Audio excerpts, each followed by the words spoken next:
नमस्कार साथियों। तो हम डिस्कस कर रहे थे बीएड सेकेंड ईयर के लॉन्ग क्वेश्चंस के बारे में। ओके। और उसमें से भी हमने पेपर उठाया था नॉलेज एंड करिकुलम। सही है। नॉलेज करिकुलम में हमने करिकुलम क्या होता है देख लिया था। आज हम देखेंगे टाइप्स ऑफ करिकुलम। ओके, तो ज़्यादा लेट ना करते हुए डायरेक्ट हम पढ़ते हैं types of curriculum. There are 8 types of curriculum था क्या, जैसे subject centre curriculum, teacher centre curriculum, learner centre curriculum, learning centre curriculum, experience centre curriculum, activity centre curriculum.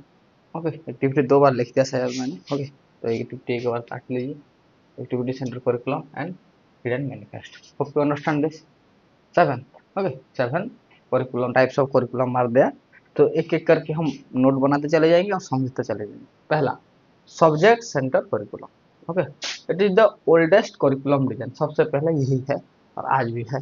Okay, subject centre curriculum. Second one, subject centre curriculum revolve around the subject. ये हमेशा subject के इर्द गिर्द रहता है। Okay, that is mainly based on the subject. क्या क्या subject है उस हिसाब से हम करिकुलम निर्माण करते हैं।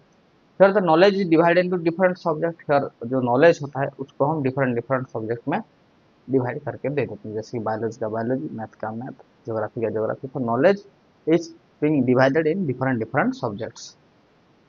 The exact scope of each subject is clearly defined. Okay, तो जो एग्जैक्ट स्कोप होता है, जैसे कि अगर मैं मैथ कर रहा हूँ तो मेरा अलग एक रिजल्ट निकलेगा। ओके, उस सब्जेक्ट में कुछ अलग फायदे हैं। मैं अगर साइंस पढ़ रहा हूँ तो उस सब्जेक्ट के अलग नॉलेज होंगे, जो अगर अलग स्कोप हो गया। मैं अगर इंग्लिश पढ़ रहा हूँ तो उसके स्कोप अलग होंगे। Okay, so exact scope of each subject is clearly defined.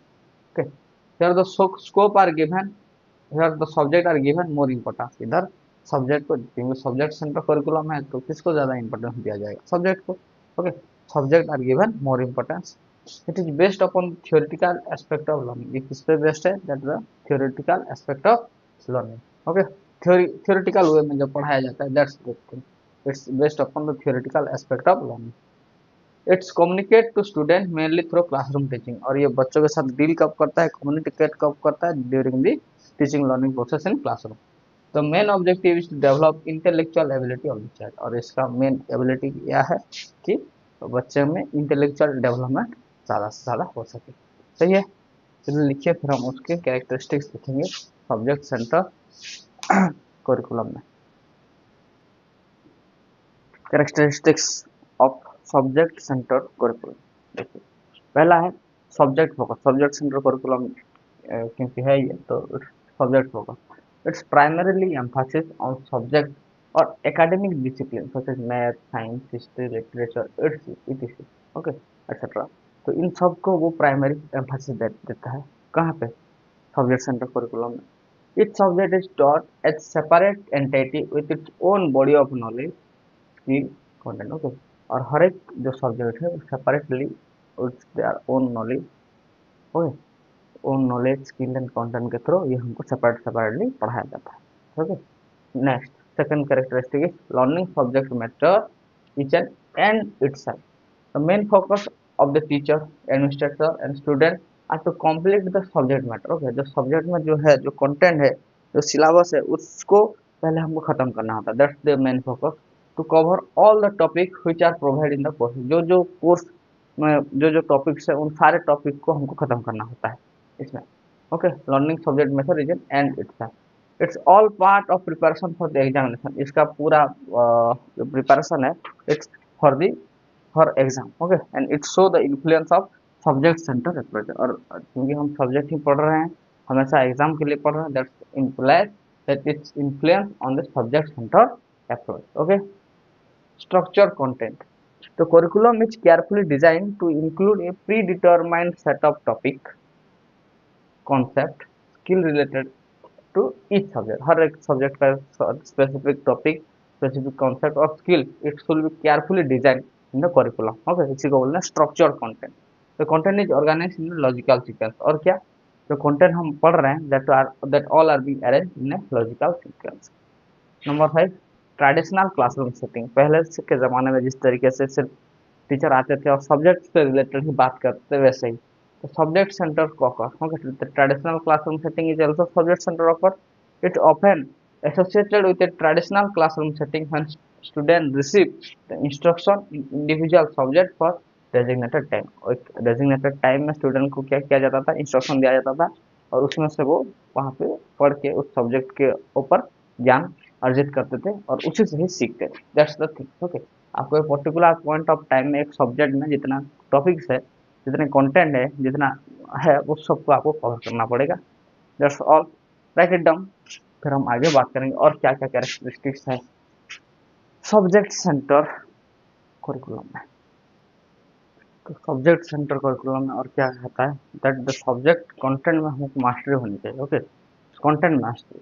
The goal of student centered curriculum is for student to acquire a deep understanding and mastery about the content in each subject and mastery about content in each subject. Okay, उसमें हमको क्या जो content हम पढ़ रहे हैं उसमें mastery होना चाहिए, उसमें डीप नॉलेज होना चाहिए हमारा। Okay, assessment and evaluation typically emphasize knowledge recall, understanding of theories, application of subject and specific concept and assessment and evaluation tip में सीधे आपको नोट प्रोवाइड करके ज़्यादा समझा नहीं रहा हूँ क्योंकि इसमें कुछ ऐसा है नहीं। ओके, जो आपके लिए डिफिकल्ट हो, तो please be cooperated. Assessment and evaluation typically Mphasis on knowledge recall. Okay, assessment और इवैल्यूएशन बार बार करने से हमारा नॉलेज रिकॉल होता है, हमारे थ्योरीज में अंडरस्टैंडिंग बढ़ती है और application of subject specific content और application of specific subject content में जो होता है वो भी डेवलप होता है। लिमिटेड इन इंटरडिसिप्लिनरी कंटेंट और क्या इसका एक और कैरेक्टरिस्टिक्स है limited in interdisciplinary content. Number 7, information for true use, वो सारा इंफॉर्मेशन जो हमारे यूज में आए। सीक्वेंशियल प्रोग्रेशन मतलब etch subject build foundation of other previous subject. Okay, एक टॉपिक आपने पढ़ा तो उस टॉपिक के बदौलत आप दूसरे टॉपिक पढ़ने के काबिल बन गए। That's the thing. Okay, sequential progression, धीरे धीरे आपका प्रोग्रेशन होता रहता है। Teacher play central role and subject centre में teacher play the central role in teaching. Okay, merits, in depth understanding होनी चाहिए। ओके, बहुत ज़्यादा content over the master. Specialisation in a subject, उस सब्जेक्ट में आपको स्पेशलाइजेशन होना चाहिए। क्लियर लर्निंग ऑब्जेक्टिव आपके पास होना चाहिए। फैसिलिटेट टीचर एक्सपर्टीज, ये उनका मेरिट्स है। ओके, अच्छे अच्छे टीचर को भेजा जाता है। Establishing a bond between teacher और स्टूडेंट के बीच एक बहुत ही अच्छा बॉन्ड बनता है। And it also time saving. Okay, सही है। जल्दी इसके मेरिट्स को लिखिए, फिर हम डीमेरिट के बारे में बात करेंगे।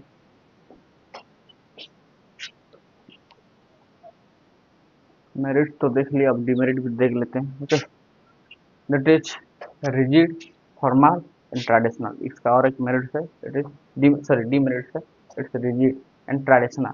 Okay, no possibility of all round development, इसमें आपका सही तरीके से डेवलपमेंट हो इसका कोई पॉसिबिलिटी उतना खास है नहीं।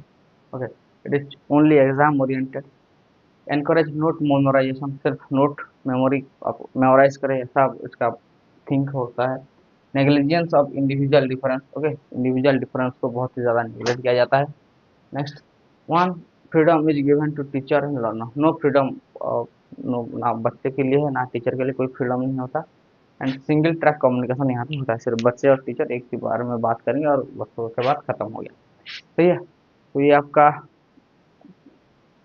सब्जेक्ट सेंटर करिकुलम था। आप इसको अच्छे से लिखिए और आगे बढ़िए। सही है।